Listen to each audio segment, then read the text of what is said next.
Hi friends, ನಮಸ್ಕಾರ. ಅದು ಒಳ್ಳೆ ಎಡಿಟ್ ಮಾಡೋಣ ಅಂತ ಹೋಗ್ತಾ ಇದ್ದೆ. ಕ್ಯಾಪ್ ಕಟ್ನಲ್ಲಿ ಆಗಿಲ್ಲ ಕ್ಲೀನಾಗಿ, ಅದಕ್ಕೋಸ್ಕರ ಇನ್ಸ್ಟಾಡೆ ಮಾಡ್ತಾಯಿದ್ದೀನಿ.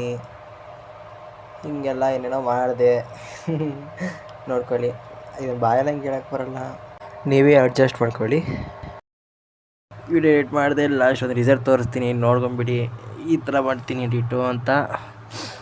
ನನ್ನ ಲೆಕ್ಕದಲ್ಲಿ ಇನ್ಸ್ಟಾಟಲ್ಲಿ ತುಂಬ ಈಸಿ ಅಪ್ಪ ಎಡಿಟ್ ಮಾಡೋದು, ಇಲ್ಲ ವೀಡಿಯೋಸು ಅಂಥವೆಲ್ಲ. ಇದು ಅಕಸ್ಮಾತ್ ನಿಂಗೆ ಅರ್ಥ ಆಗಿಲ್ಲ ಅಂದರೆ ನನ್ನ ಇನ್ಸ್ಟಾಗ್ರಾಮ್ನಲ್ಲಿ ಮುದ್ದು801 ಅಂತ ನನ್ನದು ಅಕೌಂಟ್ ಇದೆ. ಅದಕ್ಕೊಂದು ಮೆಸೇಜ್ ಹಾಕಿ, ನಾನು ನಿಮಗೆಲ್ಲ ಹೇಳ್ಕೊಡ್ತೀನಿ ಫ್ರೀಯಾಗಿ. ಇದೆಲ್ಲ ಮಾಡಿದ ಮೇಲೆ ನಿಮಗೆ ರಿಸಲ್ಟ್ ತೋರಿಸ್ತೀನಿ, ಎಡಿಟ್ ಹೆಂಗೆ ಮಾಡಿದ್ದೀನಿ ಅದನ್ನು ನೋಡ್ಕೊಳ್ಳಿ. ಏನಾಗಲಿ ಮುಂದೆ ಸಾಗುನಿ, ಬಯಸಿದ್ದಿಲ್ಲ ಸಿಗದು ಬಾಳಲಿ, ಬಯಸಿದ್ದಿಲ್ಲ ಸಿಗದು ಬಾಳಲಿ.